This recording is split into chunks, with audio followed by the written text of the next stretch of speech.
ಏನಪ್ಪನೇ ಗಣೇಶ ಗುರು ಬ್ರಹ್ಮ ಗುರು ವಿಷ್ಣು ಗುರುದೇವೋ ಮಹೇಶ್ವರ ಗುರು ಸಾಕ್ಷಾತ್ ಪರಬ್ರಹ್ಮಂ ತಸ್ಮೈ ಶ್ರೀ ಗುರುವೇ ನಮಃ. சதாசிவ சமாரம்பாம் சங்கராச்சாரிய மத்தியமாம் அஸ்மத்தாச்சாரிய பரியந்தம் வந்தே குரு பரம்பராம். படித்தேன், இப்போ தான் ஒரு புஸ்தகத்துலேருந்து படித்தேன். ரொம்ப நல்லா இருக்குது மகாபெரிவாளோட கதை. ஸ்கிப் பண்ணாமல் கேளுங்கோ. காமநாயக்கன் பாளையம், அங்கே ஸ்ரீமடத்துக்கு பெரியவா கேம்ப்பு வந்திருந்தா. அதை தொட்டு நானும் எனது நண்பர்கள் இன்னும் சில பேர் பெரியவாள்கிட்ட ரொம்ப பக்தி உள்ளவளாக கூட எல்லாருமா போனோம். சாயந்தரம் சந்தியாவந்தனம் பண்ணணுமே, என்ன பண்ணுறது, ரயிலில் என்ன செய்ய முடியாது. தண்டவாளத்தை ஒட்டி ஆறு சலசலன்னு ஓடின்னு இருக்கு. ரயில் நின்னாக்க சந்தியாவந்தனம் பண்ணிடலாம் அப்படின்னு வாய் திறந்து நண்பர்கள்ட்ட சொல்லிட்டேன். அவ்வளோதான். பண்டாரத்தை எல்லாம் இங்கே தான் அழைச்சிட்டு வரக்கூடாது அப்படின்னு என்னை பற்றி எல்லோரும் கேலி பண்ண ஆரம்பித்தா. பெரிய தபஸ்வி, அனுஷ்டானம் செய்யணும் அப்படின்னு கேலி செஞ்சா.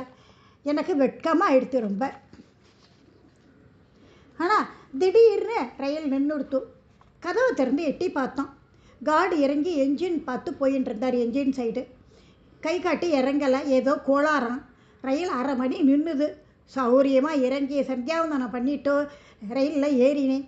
கூட வந்தவாளும் ஏறவும் கை காட்டி சரியாகி ரயில் விசில் அடித்து கிளம்பிடுத்து. பெரியவாளுக்கு மானசீகமாக நமஸ்காரத்தை பண்ணிட்டேன். கர்மானுஷ்டானங்களுக்காக எவ்வளோ உதவி பண்ணியிருக்கார் பெரியவா அப்படின்னு நினச்சிட்டு. பெரியவா காஷ்ட மௌனமாக இருந்தார். தரிசனம் செஞ்சு நின்றுருந்தா. கொண்டிருந்தோம்லாம் விஷ்ணு சகஸ்ரநாம பாராயணம் சாஸ்திரிகள்லாம் செஞ்சுட்டு இருந்தா. கையை கட்டின்ட்டு நின்றுட்டு இருந்த பெரியவா சட்டுன்னு சுவாமி வெள்ளி ரதத்துக்கு போய் ஒரு மரத்தட்டில் வாழை இலையை வச்சு குங்குமம் சந்தன மேருவை எடுத்துன்னு வந்து என்ன எடுத்துக்கோன்னு சொல்லி ஜாடை காட்டினார். அதிசயம். சந்தன மேருனாக்கா அம்பாளோட மேலே ஒரு உருண்டை சந்தனத்தை சாத்தி மறுநாள் எடுக்கும்போது அதில் மேருவின் கோணங்கள்லாம் எல்லாம் அப்படியே ஆழ பதிஞ்சிருக்கும். அதை பக்தி சிரத்தையோடு ஆற்றுல வச்சு பூஜை பண்ணலாம். இவ்வளோ அரிதான பொக்கிஷம் எனக்கு கிடச்சிருக்கு. அவரோட அனுகிரகம் இருக்கிறது தானே எனக்கு கிடைக்கிறது. அதை நான் வெள்ளிக்கிழமை அன்னைக்கு கங்கை சொம்பின் மேலே வச்சு பாவாடையெல்லாம் கட்டி கருகமணி மாலை போட்டு அர்ச்சனை பண்ணி பூஜை பண்ணுவேன்.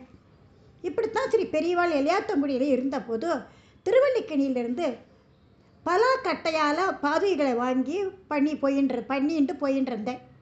பெரியவாள் அதிஷ்டானத்துக்கு நடந்து வந்துட்டு இருந்தார்.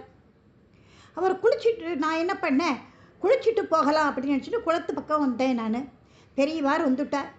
பயத்தில் பையில் இருந்த பாதுகையை வச்சுட்டேன். அது கீழே விழுந்துடுத்து வேற. பெரியவா என்ன பண்ணா, போட்டுக்கிட்டு வந்த பாதுகையை கழட்டிட்டு நான் கொண்டு வந்த பாதுகையை போட்டுன்னு விட்டார். டக்குன்னு நடந்து போக ஆரம்பிச்சிட்டார் போட்டுட்டு. அளவு பொருத்தமாக எவ்வளோ இப்படி சரியாக இருந்தது. எல்லோருமே கேட்க ஆரம்பிச்சுட்டா, எப்படி இவ்வளோ கரெக்டாக பண்ணினேன் நீனு அப்படின்னுட்டுன்னு. அகிலத்தையும் அளக்கும் ஆதிநாயகன் அடிகளை அளவு எடுக்கவா இது சாத்தியமாகுமா அப்படின்னு நினச்சிட்டேன் மனசுக்குள்ளே. அப்புறமா ஒரு நாளைக்கு ஓலை குடிசையில் அவர் உட்காந்துட்டு இருந்தார். இங்கே நின்றுண்டு காவல்காரன் மாதிரி நின்றுன்று யாரையும் உள்ளே விடாத அப்படின்னு உள்ளே போய் இருந்த தடுப்பில் துணியை விரித்து படுத்துன்னு விட்டார். எல்லோரும் போயிட்டா. ஒரு 15 நிமிஷம் கழிச்சு ஒரு பாட்டி வந்து பெரியவாளை தரிசனம் பண்ணணும் அப்படின்னா. இப்போ முடியாது பாட்டி, அவர் படுத்துன்னு இருக்கார், அப்புறம் வாங்கோ அப்படின்னு. இல்லை, அப்புறம் கூட்டம் வந்துடும், தரிசனம் பண்ண முடியாமல் போயிடும், சித்த தயவு பண்ணுங்கோ அப்படின்னா. பாட்டி, நான் என்ன பாட்டி செய்யறது, உள்ளே யாரையும் விடக்கூடாதுன்னு சொல்லி உத்தரவு போட்டிருக்கா அப்படின்னு. சட்டுன்னு உள்ளேருந்து யாருக்குடா தொணன்னு பேசின்னு இருக்க அப்படின்னு பெரியவா. ஒரு பாட்டி தரிசனம் பண்ணுறதுக்கு வந்திருக்கா, தொந்தரவு பண்ணுறா அப்படின்னு. அந்த பாட்டிக்கு என்ன வேணுமா, திருப்பதி போகணுமா, 40 ரூபா வேணுமா, பெரியவாட்ட கேட்டால் உத்தரவு போடுவா அப்படிங்கிற. நான் சன்னியாசி, எங்கிட்ட ஏதுடா பணம். மௌனமாக இருந்தார். உங்ககிட்ட இருக்கோ பெரியவா கேட்டால். இருக்குது அப்படின்னு. எவ்வளவு இருக்குது, எனக்கு பஸ் சார்ஜ் போக, உனக்கு பஸ் சார்ஜ் போக இருக்குமோ, இருந்தால் கொடு அப்படின்னு எழுந்து சாஞ்சா மாதிரி உட்காந்துட்டார். பாட்டிகிட்ட ஒரு 40 ரூபாயை கொடுத்துட்டு கூப்பிய கையோடு நின்றுட்டு இருந்தேன். திடீரென்று கூப்பின கைக்குள்ளே ஒரு கல்கண்டு குறிக வராமல் பெரியவா சுண்டியில் வந்து என் கையில் விழுந்தது. சுமார் 20 அடி தூரத்தில் நான் இருந்தேன். பெரியவாள் இருந்த இடம் இருக்கும். சிரிச்சுட்டே மேனேஜரை வர சொல்லி உத்தரவானது. ஓடி போய் மேனேஜரை பெரியவா கூப்பிடுறாள் அப்படின்னு தகவல் சொல்ல நினச்சேன். மேனேஜரே உள்ளே நுழைஞ்சு நமஸ்காரம் பண்ணினார். நான் சொன்னேன்னு இவன் என்ன பண்ணான், தங்கிட்ட இருந்த பணத்தை ஒரு பாட்டிக்கு திருப்பதிக்கு போகிறதுக்கு கொடுத்துட்டான். அவனுக்கு பஸ் சார்ஜ் இருக்காடா என்றா இருக்குங்கிறான். எனக்கு உங்ககிட்ட சொல்லிட்டாக்க தகுந்த ஏற்பாடு பண்ணுவையே அப்படின்னு தோணித்து, அதான் கூப்பிட்டேன் அப்படின்னார் பெரியவா.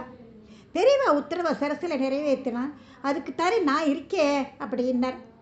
பிறகு ஸ்நானம், பூஜை, பிக்ஷை 5 மணி ஆயிடுத்து. எனக்கு பாதுகா கிடைக்கலேங்கிற கவலை வேற.